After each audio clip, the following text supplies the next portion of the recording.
सुप्रभात बच्चों, कैसे हैं आप? आशा करती हूँ आप सभी कुशल मंगल होंगे। तो आप लोग आज की कक्षा के लिए तैयार हैं? तो चलिए अपनी हिंदी की पुस्तक को खोल लीजिए। कौन सा पृष्ठ? पृष्ठ 10। तो बच्चों, आज हम आपको वचन के बारे में बताएंगे, ठीक है? तो वचन क्या होते हैं बच्चों? आप सोचिए जरा। जिस भी परिभाषा से शब्द के जिस रूप से उसके एक या अनेक होने का बोध हो उसे वचन कहते हैं। तो एक बार मेरे साथ फिर से परिभाषा दोहराइए। शब्द के जिस रूप से उसके एक या अनेक होने का बोध हो उसे हम क्या कहते हैं? उसे हम वचन कहते हैं। ठीक है बच्चों, तो अब वचन, हमारा दूसरा प्रश्न आएगा, वचन कितने तरीके के होते हैं? वचन 2 प्रकार के होते हैं, ठीक है? पहला एक वचन और दूसरा बहुवचन, ठीक है? तो एक वचन क्या होता है बच्चों? एक वचन वो होता है शब्द के जिस रूप से उसके कितने एक होने का बोध होता है उसे हम एक वचन कहते हैं। जैसे हम देख रहे हैं यहाँ पर एक तितली है और एक दिया है और एक पेंसिल है। तो यहाँ पर हर एक चीज सिर्फ एक है, इसलिए ये एक वचन है, ठीक है? और दूसरी तरफ आप देखिए बहुवचन। तो शब्द के जिस रूप से उसके अनेक या एक से अधिक रूप होने का बोध होता है उसे हम क्या कहते हैं? बहुवचन। जैसे कि यहाँ आप देखेंगे कितनी तितलियां हैं? 2 तितलियां हैं। और कितने दिए हैं? 3 दिए। और कितनी पेंसिल है? 3 पेंसिल। तो यहाँ पर जितनी भी चीजें हैं वो कितनी हैं? एक से अधिक है, इसलिए ये कौन सा रूप हो गया? ये हो गया बहुवचन।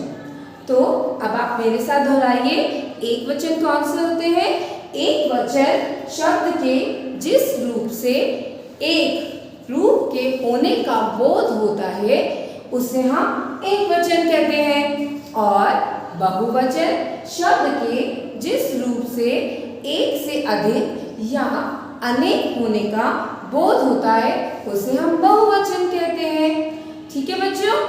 तो अब हम वाक्यों के द्वारा और अच्छे से समझेंगे। तो चलो बच्चों, अभी तक हमने क्या पढ़ा?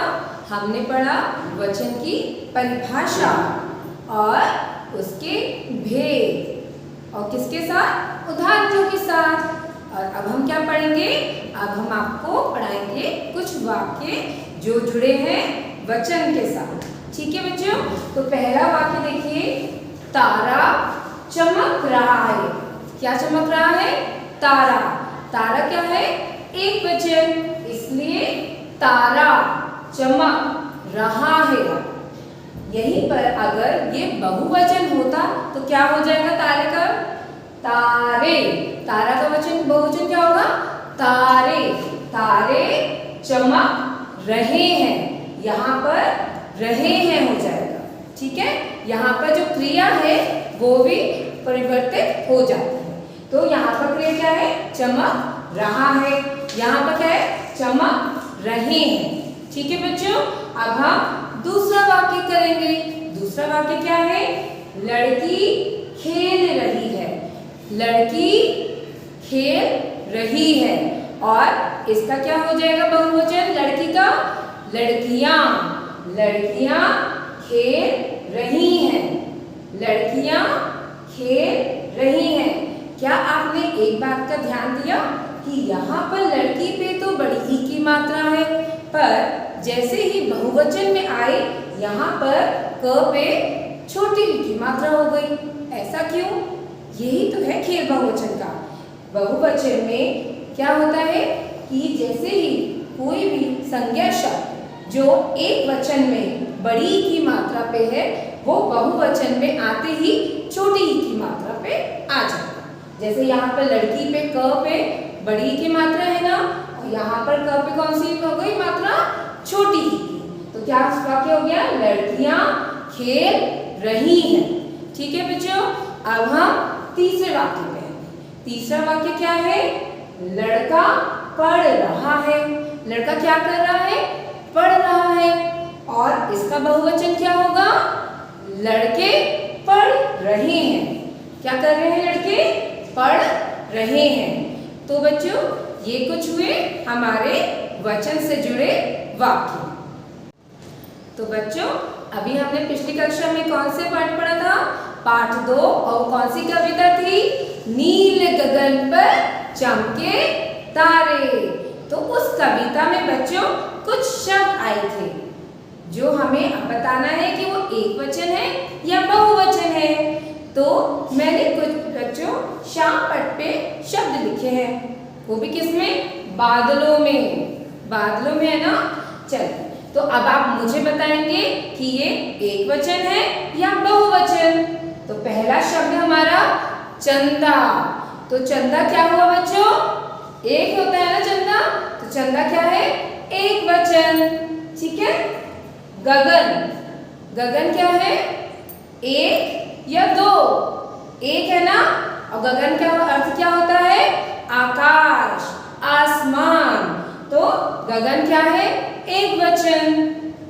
तारे लगा है ना हमारे श्याम पट पे, तो तारे।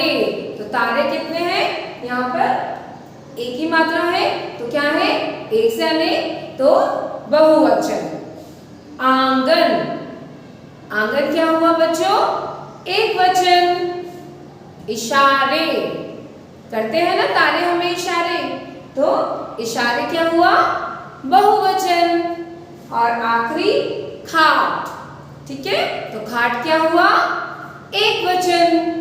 तो बच्चों ये हुआ हमारा एक वचन और बहुवचन का अभ्यास। तो अब हम एक बार फिर से दोहराएंगे कि हमने आज की कक्षा में क्या क्या जाना।